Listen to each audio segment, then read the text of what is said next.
And blessed to be part of your day. Kevin Miller in the morning on KIDO Talk Radio. Thank you all for joining us. As we wait for Dave Petzo, I do want to thank everyone who had a chance to join Idaho Shares, 7 Cares, Idaho Shares on Saturday. I know that so many of you give. And as we talked about last hour, I sure do appreciate people that are out in the cold when the wind hits your face. And not just getting in and out of your car, but those people that are working, whether it's on State Street, whether it's building new homes in Nampa. It sure means a lot that you're out there making a difference. So thank you. And for those of you that have any type of insecurity, those of you that have any type of want or need, it's inspirational when you see the work of the entire community, from little kids to corporate giants, making a difference. So thank you very much. Sure appreciate everybody stopping out, from the Boise Fire Department to our friend Tommy Alquist, to so many folks, to Security Guard Mike on 7 Cares. It was a wonderful day. Now, coming up, Dave Petzo will join us from the Petzo Center, Petzo Financial. And Dave was there, and we did ask him next year, would he like to do his show from 7 Cares out at the Albertsons parking lot? He said, yes, Kevin Miller, I'm up to it. So we're going to take him up on that. We're also going to talk a little bit about, well, your retirement. We're also going to take a look at the markets and the fluctuations. It's been a bad month for the markets, so we'll hear what Dave Petzo has to say on that. And then, more importantly, what's going to happen when the Democrats take office? You might have heard Adam Schiff saying that the President of the United States not only could be impeached, but as soon as he gets out of office, that he could be put in jail? Yeah, no, he's saying that. How irresponsible is that? Now, maybe some of you that are the DLL, the dirty little libs, or the devious little libs, would in fact take a look at this and say, yeah, that's not too bad. Yeah, let's impeach the president. Let's get rid of him. Doesn't there have to be evidence of that? And we haven't seen that. We haven't heard that, have we? On the day Donald Trump leaves office, the Justice Department may indict him, that he may be the first president in quite some time to face the real prospect of jail time. There we have it. Adam Schiff talking about not only impeaching the president, but indicting him. How irresponsible is that? So we're going to get to that and the economic impact it will have on your retirement, your 401k, and everything else that matters. Correct? We will take a look at that coming up with Dave Petzo from the Petzo Center, Petzo Financial. And remember, the host of Money Matters for over 30 years on KIDO Talk Radio. Good morning. Good morning, Kevin. Sound a little out of breath here this morning. Yeah, it's a little different. A little different to hobble in. You're hobbling. Why are you hobbling? I'm hobbling with a broken leg. You broke your leg? I did. It's not even a good story. Well, why don't you share it with us? It's really not a good story. Because I don't. You're refusing to share the broken. People are worried. Share it, but people might be like, really? People might think that I had something to do with it, so I'd like to deniability, sir. So I just simply was in the hot tub too long. That was basically. That's the short of it. I was in the hot tub too long. We got out, and I've never passed out before, so I didn't really think. And just being a guy, I didn't say a darn thing. Well, my favorite story about you is that you waited till the next day to go to primary care. Well, that's true.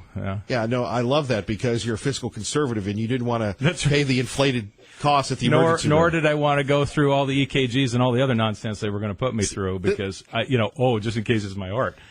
Yeah. Right. Don't worry about that at all. This is what I love about Dave Petzo, though. The story may not be good, but even better is that you waited till the next day. You knew your leg was broken, your foot was broken. Know. Yeah. And you decided to gut it out. So even though as the pain was coursing all over your body all night, you stuck to your conservative principles. Right. Well, it wasn't that painful. I mean, you act like I was, bleeding to death. Well, I don't know. Breaking a leg doesn't sound very comfortable to me. It actually is not very comfortable, and it reminds you every day how uncomfortable it is. It just goes on and on. But very fortunately, I haven't had to use the pain meds and things like that because they do slow down your recovery. They really do. All right. Fair enough. So there we have it, kids. It's ibuprofen. Ibuprofen. If you can. 580-5436, 580-KIDO. Dave Petzo joining us here. How are the markets doing? About as well as I am. Just really close, yeah.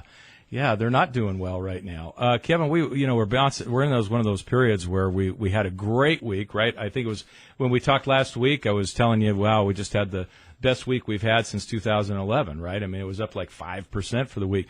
We're down 4%. We're back into negative territory for the year. So the markets are in a very volatile period now and don't feel right. And as I talked about on Saturday here, I really, it's difficult to do, but these are the times that people look for, they want. You're getting good bargains on stocks, great companies that are, in some cases, the Googles and Apples are off 25% and more. So it's the opportunity for people to buy in, but they don't, and they won't, and they just get scared to death. In fact, you always get jabber. Boy, if it just bounces back up, I'm out. I don't want to go. I don't want to do this anymore. And when people are kind of like that, if it just bounces up, to 25,000, I'm out. I'm done. Then you miss all the recovery. When periods are like this, we think in the abstract, I will invest in that. That's what I'm looking for. That's what I want. But when the reality of it hits, people just don't pull the trigger. And it's really sad because they get caught up in the day-to-day news. Because fundamentally, Kevin, as you well know, you and I talk about this all the time, the fundamentals are really super strong. In fact, I've got some new stuff for you this week later. Maybe we'll talk about it. See, I don't know if the fundamentals are really strong, Dave Petzo. What fundamental are you worried about? Well, Kevin? I've been, I'm with you all the way about the markets. I'm a big proponent of the markets. Yes, you are. You love it when you get to, when we have a down week. It's a beautiful thing. I've been waiting a long time for this, Dave Petzo. But clearly we have to take a look at what happened with GM. Yeah. And 15% of the workforce, the president is upset, other things going on, people being... I don't know what happens. It's like a magic wand, and all of a sudden people are losing their jobs. Not a lot of people, but some. And remember, as we've talked about for years, the difference between Wall Street and Main Street. Yeah. When is Main Street ever going to get that? Now, you can say the president's tax cuts, but there are still more people working 2 or 3 jobs when in the old days they used to work 1. Well, part of that's true, yes. And some of it's by choice, Kevin, where they really are saying, look, I want to work just a little bit on this job and then I'm going to do some night over here because I make great money, let's say serving at a restaurant. They make great tip money, whatever it is. There's a lot of that going on, a lot of hustle out there. The side hustle. There's a lot of that. And, we don't have a manufacturing job that guarantees you a job for life unless you work in government or education. I guess education is government. Then unless you work there, you just basically get a raise every year. You got health care provided. You got an amazing pension. You got it nailed. You don't ever have to worry. Everybody else has to worry about their job. And in some cases, if you don't have high skills or high demand skills, you're always going to be hustling. You're always going to. And I don't think there's anything wrong with that. There's nothing wrong with having a couple of jobs and maybe do some photography on the side or whatever it is to supplement income. That's kind of a neat thing. A lot of people are doing it with their hobbies. I don't think that's a bad thing. I don't think it shows any problems. We're at 3.7% unemployment rate, record low unemployment with blacks and Hispanics. And the economy is the worry. Like a month ago, Kevin, wasn't that we were laying people off. That we had a labor shortage. We needed to let all these immigrants in, legal or not. Just bring them in because we need them. We need them for workers, or we're going to all die. Now we can't take a little data point of 1 or 2 things and say, see, the economy is terrible. I just don't agree with that. I think the employment picture is beautiful. Dave Petzo joining us, but the markets don't believe that the employment is beautiful. The markets have betrayed you, my friend. Well, the markets do betray me from time to time. There's no question about it. The ebb and flow of life. And I think this is a correction. I don't think it's any more than that. When I look at what happened last week as far as economic fundamentals, we look at trade. I think this is an important point to bring up. When we think of trade, we think of a trade war right now. Like everybody's, this is the problem. This is what it is because we're having trouble getting along with China. At some point in time, somebody somewhere had to say enough is enough stealing technology. And Donald Trump was that guy. So this is not going to be easy. It's been 40 years of letting them steal, having bad trade deals, and that's just straight up on trade. But the reality is it's stopping. They're not going to just say overnight, we're okay with that. We should have been behaving all along. So they're pushing back. But what we're seeing the tariffs drop. They've dropped from 9% to 7.5% this year, 9.9 to 7.5%. That's a substantial drop. That's on their own. There's 3,000 things they've dropped tariffs on. We're getting there. Right, but then you have the media Yep. saying that Donald Trump's trade war is costing farmers, is costing automobile workers, and everyone else their jobs. Now, look, I'm all about taking on the Chinese. Yep. Because they have undue influence. I thought maybe you were starting to really like the Chinese now and feeling sorry for them. Well, you never know. They may buy KIDO Talk Radio. They would if they could, I think. Yeah. You never know. How's your Mandarin? Right, exactly. We'll work on that. But back to the negative narrative coming from the press. Yeah. That does influence the markets, does it not? I think it influences us more than it does directly the markets. Markets, people, it's difficult to understand or even have confidence in something where these algorithms and computers can move markets for really nothing more than we heard this word in the press, like trade. And then it'll say sell. So it sells the S&P and all these other ETFs, exchange traded funds. All those things get sold and they can pound on it. And the SEC does not protect individual investors, which is very unfortunate, I think. I think they're unfortunately very much like many government organizations. They're there in picture, but they actually don't do a darn thing. So they really don't protect senior citizens. They don't protect the markets. The SEC is supposed to protect markets, but they got rid of the uptick rule. And again, I don't want to get too far in the weeds, Kevin, but that was served the markets very well. And all it does now is serve the short sellers. There's some famous people on Wall Street that call it the short sellers equity commission. Sure, but and I think it is. Trying to bring you back from the weeds here. Dave Petzo joining us. Okay, I'll come back. At 580-5436, 580-KIDO. But when you have uncertainty about the administration, when you have uncertainty about the turnover going on, that does impact the markets, or does it when you have Adam Schiff saying that the president not only is going to be impeached, but when he leaves office, he's going to jail? Well, Adam Schiff is clearly a moron. I mean, he's sure. He really is. The guy just won't shut up ever. I suppose they never, in California, they can't figure out somebody to run against him because he clearly just is a screeching monkey. And so he never has any facts. He's been doing this forever about the Russia collusion. This has gone on for 2 years. Look, I'm not here to defend Donald Trump for paying off to have sex with porn stars. Now, wait a minute. Where are we? I don't know where you're going on this. I'm talking about the markets and impeachment. You and just Adam talk about Schiff. Adam Schiff. Right. He's the one that was got to be careful with that last name on the public exactly, airwaves. Exactly. But what I'm saying is this is a completely ludicrous thing to what is a fundamental. We're going to impeach the president, cause all kinds of problems. It doesn't seem to me like there's any legal deal here. Just keep it in the press. Just keep everybody hot and bothered about it. But the reality is markets look beyond that. They're not looking at personalities. They don't care about sex. They're looking at fundamentals in the market. And we have come a long, long ways. And I'm going to say it again. I say it all the time. Corrections are normal. If you want to read into them more, there's plenty of opportunities to do that. But people who have been reading into this since 2009 when we bottomed have been reading every little correction as we're going to pull back. And that has cost them 15,000 Dow points. That's my point, is that we have worried the entire way. Markets climb a wall of worry, and we're in another worrying period. But fundamentally, if we want to talk fundamentals, and I don't know what else to do to get away from the media, the noise, the narrative that's got to kill Donald Trump, is that the trade, if we want to talk about a trade war, why is it that October had the most trade ever? But it's having an impact, is it not? I don't know that it's then a narrative. Then how do you explain the volatility in the markets? You don't have to sometimes. That's the point I was trying to make with the black box, the SEC, and all my little going off to the weeds. The porn stars and everything else. That's right.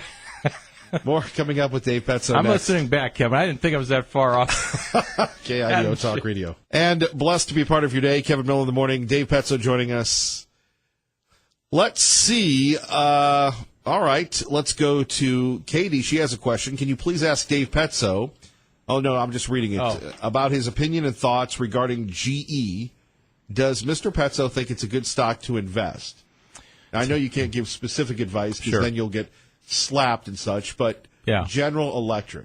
Yeah, it's a tough one. It is a tough one. I think they'll survive, but you know what? That's just a ridiculous opinion, honestly, because there are so many pieces to GE. There's just so much there. The reason I say it will survive is it looks like it's got more assets than it does liabilities, but its cash flow has been poor. They slashed the dividend to 0 or 1 penny or something like that. There was a reason to pay 1 penny instead of 0, but we don't need to get into that. And it basically pays no dividend. Used to be a dividend-paying stock, used to be a great company. Believe it or not, the largest in the world. It's tough, but I think they will survive. The real value or growth of this, it's an old industrial company. We're going to have to wait and see. If you own it and can take a tax deduction, my best suggestion is to sell it today. And then you have to wait 30 days to take the tax loss. And then if you decide you want to buy it in 30 days, you're doing it with a clear head instead of hoping for a turnaround. It gives you a chance to reassess because you have to wait 30 days to take that write-off. It's called a wash sale otherwise. So it gives us time to clear our heads, and I think that's what I would recommend doing. Yes, I think it'll survive. I really can't put a price target on it and think it's going to grow faster than Google. I don't. But as far as if it's a small part of a portfolio, I don't mind that. All right, Dave Petzo. Now, you said you had good news you wanted to share? I do. I'd like to hear what your audience thinks about this the rest of the day. I'm really curious because this is a big geopolitical event. It really is. Now, you're a globalist all of a sudden? A Chinese-loving globalist. I see. Yes. But, Kevin, here's the deal. This is something that has kind of snuck up on us, but it's not. It's just in the last few years that is really changing the whole globe.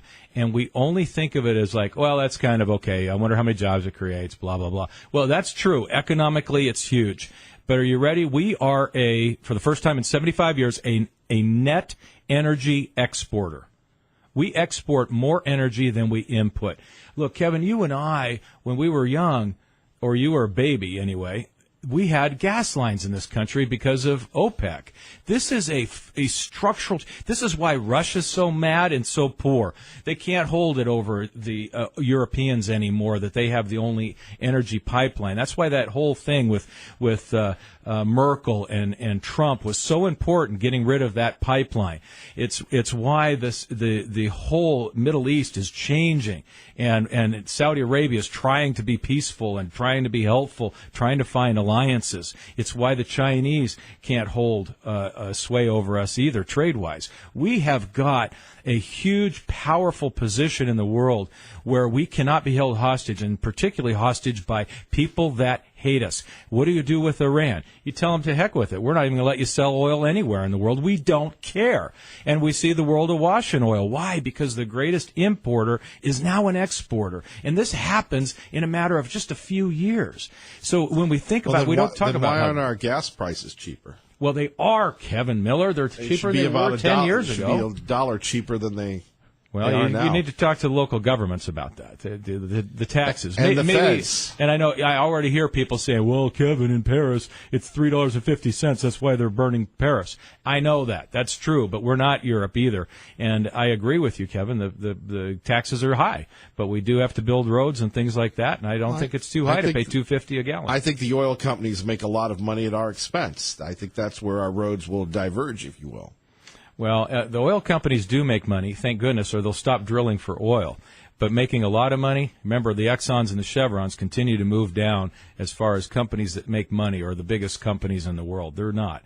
They're sinking year by year as other companies rise and they stand still. I'm getting out the Kleenex for them. It's a big thing, Kevin. As far as energy, it's great. We can feel safe about energy, but most importantly, geopolitically, we are not held hostage. The world is reshaping itself, in my opinion, in no small part to what's going on in the United States of America with our energy production. So, 7 Cares, Idaho Shares. Your thoughts? Great to see you over there, and next year you're going to do your show from there. I am. Assuming it's not, a hurricane or something out there. Yes, the answer is yes. I'd love to do it over there and see all that. It's just fun to see everybody coming through. Everybody's festive.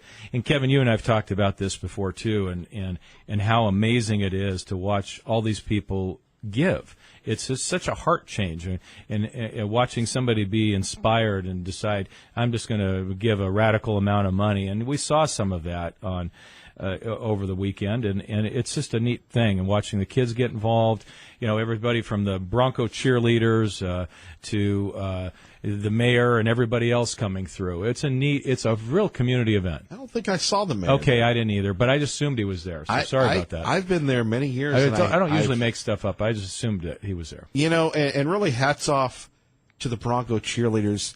You made an astute observation to me, and I'm glad that you were worried. Really? About the Bronco cheerleaders. I thought about this at 4 a.m. I was going to bring this up to you. I'm glad you are now, because this way everybody can listen in. Unlike you that had on like layers, and unlike me with a lot of built-in insulation, they just had that, those thin little outfits, and those poor little Broncettes, call them what you will. I mean, they had them hauling food and such, and got to keep them working because wasn't it was very cold. Right now, that's dedication to the cause. It was dedication to the cause. Yeah. Yes. I'm glad you pointed that out to us. Yeah, because I'm sure you didn't notice that either. I just hang out with Reverend Bill. Yes, and Reverend Bill and the Salvation Army, all those folks were out there too. That was what a great deal that is. And I really appreciate Channel 7 and you both for being out there promoting it nonstop, just being part of it. And having people, 37 locations, you told me, on Saturday? Exactly. 37 locations in this valley, not including Twin Falls. What an amazing thing to tie the community together and raise hundreds of thousands of dollars and, millions of pounds of food. It's a big deal. It's a big deal. And I always just like watching Mark Johnson work. Yeah. He's a firecracker. He is. Dave Petzo, we appreciate you. The Petzo Center, Petzo Financial, Mighty Matters this Saturday, 8 to 10. Thank you. Thank you, Kevin. You're listening to Kevin Miller, KIDO Talk Radio. Good morning, Doug. Good morning, Kevin. Let's go to Rachel Sutherland, Capitol Hill correspondent, Fox News Radio. Rachel, can we say you're the bureau chief? Good morning. I wouldn't go that far. Well, we don't want to have any fake news with your segment, but boy, you talk about charges and countercharges from, let's say, early Friday morning until late Sunday night. That's right. There's these filings from Robert Mueller, and one in particular has kept a lot of headlines this week. Michael Cohen's, what he's been telling prosecutors about these payments made to women who had claimed to have affairs with President Trump years ago. And, the Democrats on the Sunday shows really making hay of this, saying that these are campaign finance violations. Democrat Jerry Nadler, the congressman in New York, saying it's impeachable. Adam Schiff, who is the ranking member of the House Intelligence Committee, saying that this could be the first president that sees jail time. I mean, really, you have on the one extreme that kind of rhetoric going on the other. The president this morning tweeting that these were ordinary transactions, essentially, and that they are not campaign finance violations, so that there weren't campaign contributions. But that's kind of up to prosecutors to decide. And now with the new Democratic-controlled House coming in, they could take action against the president. But if you want to talk about the I word, it could be very similar to the situation with President Bill Clinton in the late 1990s, and that the House voted to impeach, but the Senate, you need a two-thirds majority to be able to remove. And so I just don't see that really happening now that the Republicans have expanded their majority in the Senate. I believe 53 seats now instead of 51 coming in January. You go back to the comments of Adam Schiff and others, and people have speculated that, maybe the Democrats should hold off on this, worry about policy. And how do you balance with Nancy Pelosi saying we want to work on infrastructure, with Adam Schiff saying, the president could be going to jail? It's got to have an impact. These things are a long distance, a bridge a bit too far from what Nancy Pelosi is saying and what Adam Schiff is saying. But it all comes down to whether or not a sitting U.S. president can be indicted. But Adam Schiff is talking about is the possibility of the president being indicted as soon as he leaves office. The Justice Department memos from years back have suggested that a sitting U.S. president cannot be indicted, but that has never been tested in court. And then, Kevin, you go back to all the upset over Justice Brett Kavanaugh because of his opinion that he wrote in, I believe, a law school review, because he was part of the whole Ken Starr investigation, that through that experience that he came to believe that the U.S. president should not be subject to indictment or investigations while in office because the office was hard enough.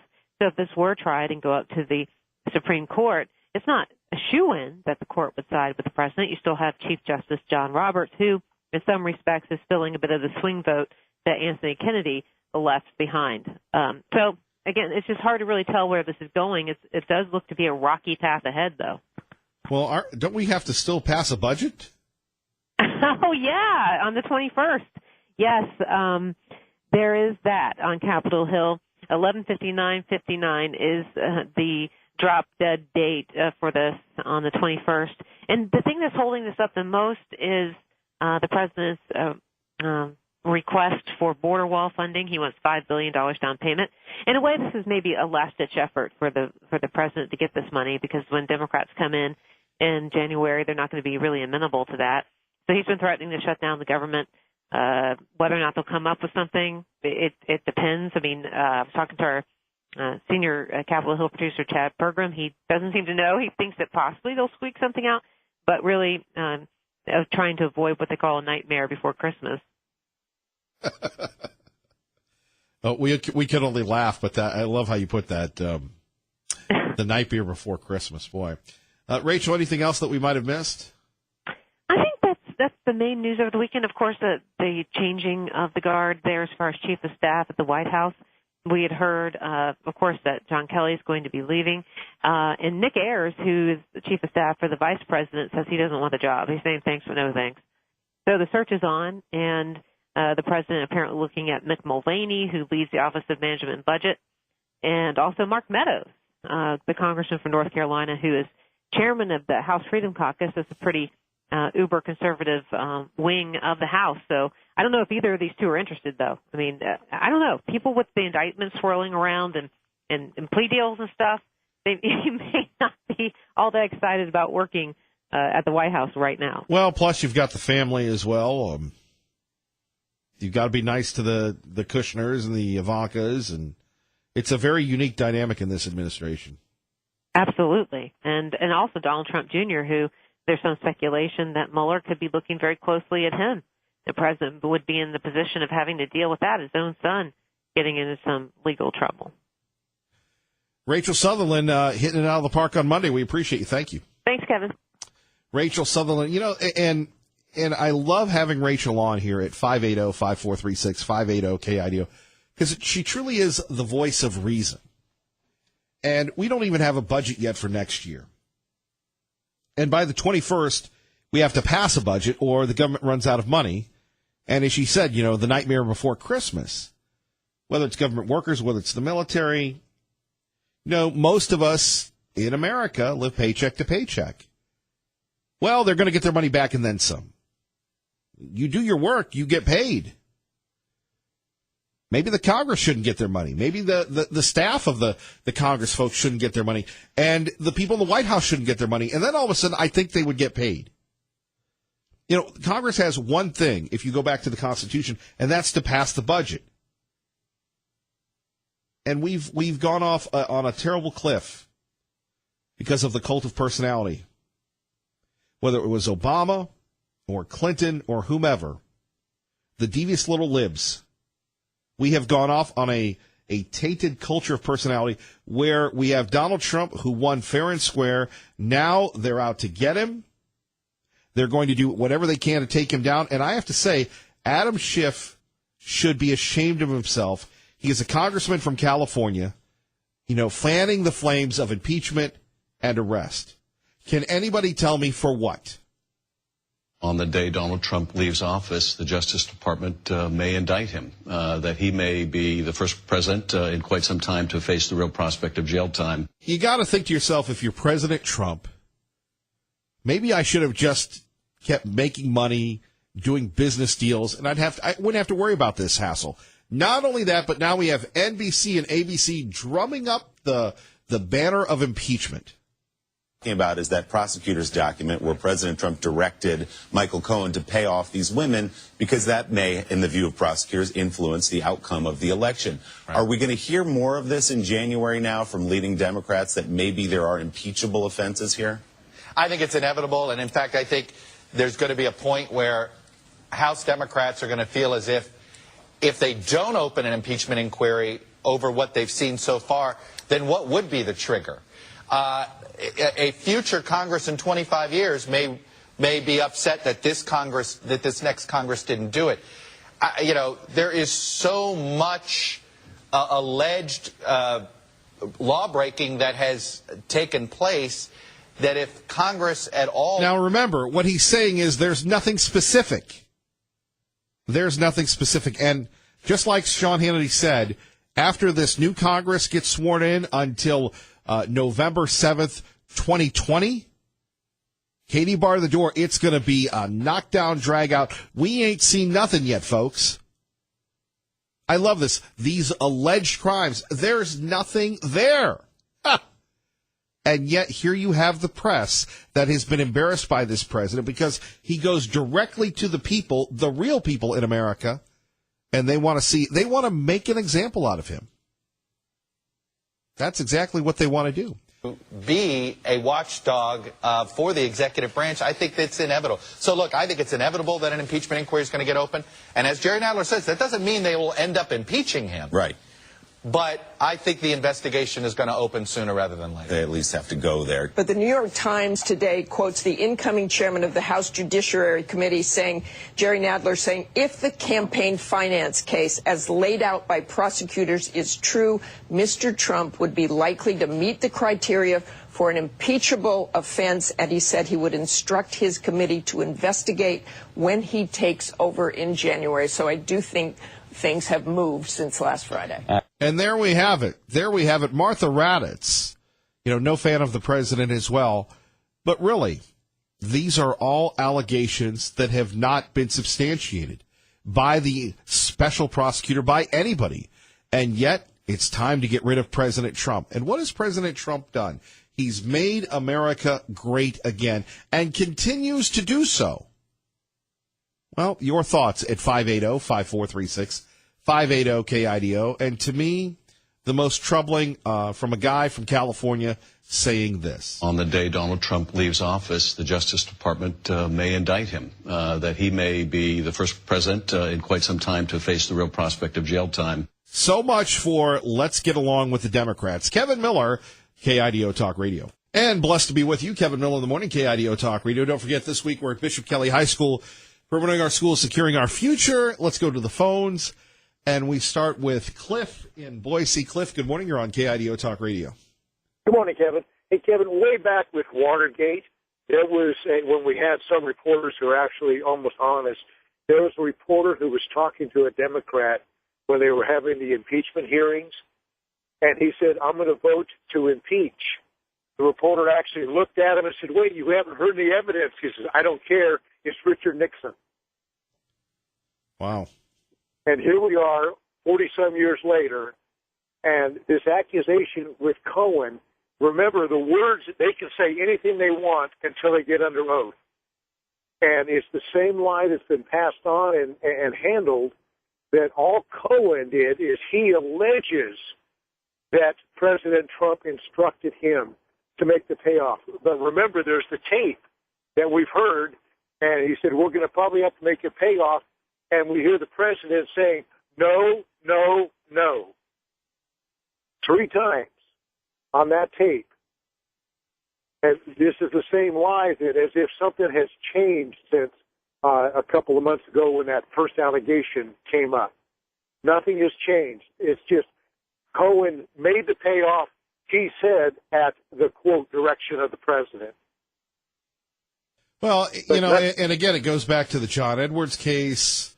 And yep. John Edwards didn't use his own money. He used money from the guy from FedEx, God rest his soul, who died funding him. But, I mean, that was campaign money. That wasn't his own personal money. And really, right. What does this have to do with making America the greatest country that it can be? Really? Yeah. Well, and there's nothing wrong with paying off, excuse the expression, a couple of bimbos who are making accusations. There is nothing wrong whatsoever in paying them off. Nothing.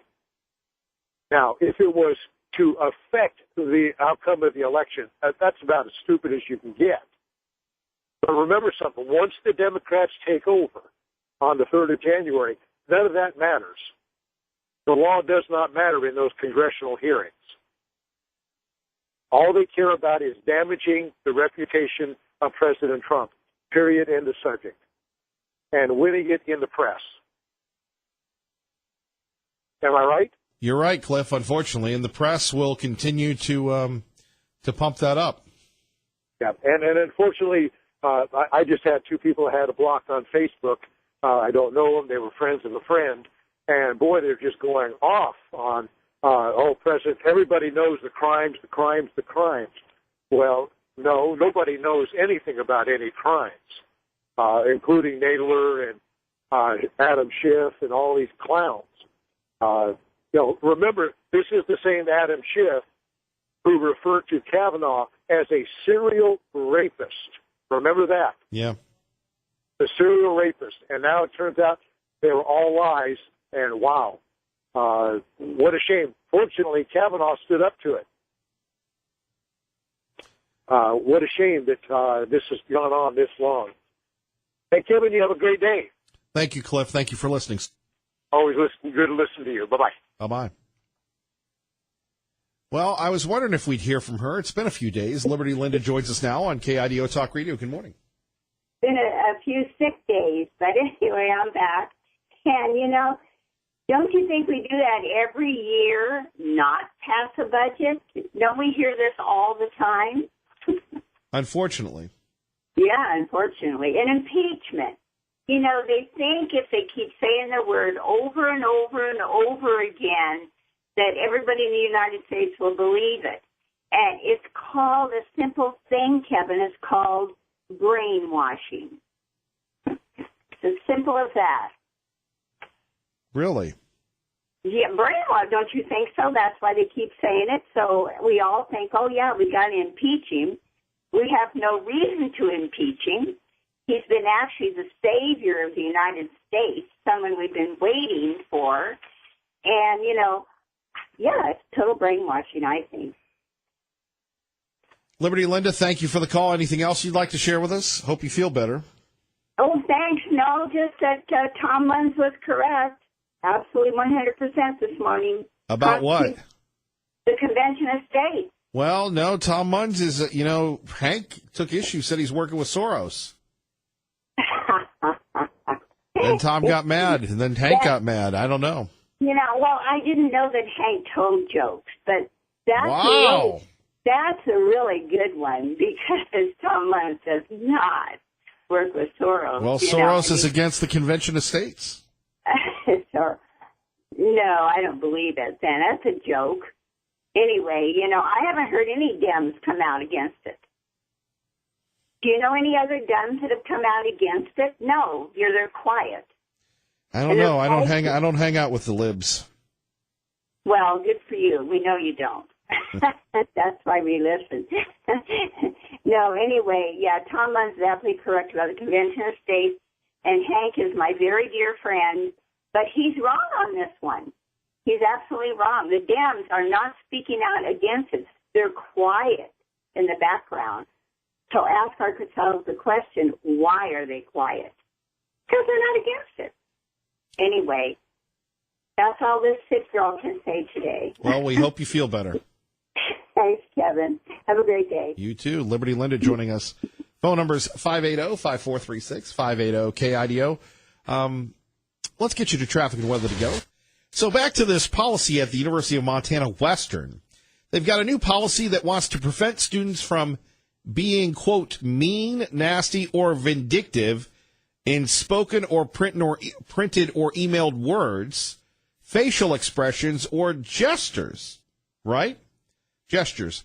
In the Student Code of Conduct at the University of Montana Western, there are a set of civility standards which makes it against the code of conduct for students to be mean or make unruly facial expressions in discussions. By the way, this is a true story, thanks to our friends at Campus Reform, which we'll get back to coming up next hour after Fox News, but we're going to prevent people from having unruly facial expressions or being mean, nasty, vindictive is prohibited. Is this good policy? Or should we just rename it University of the Snowflakes? If you can't be mean, how can you overcome adversity? We'll talk about it next. Stay with us.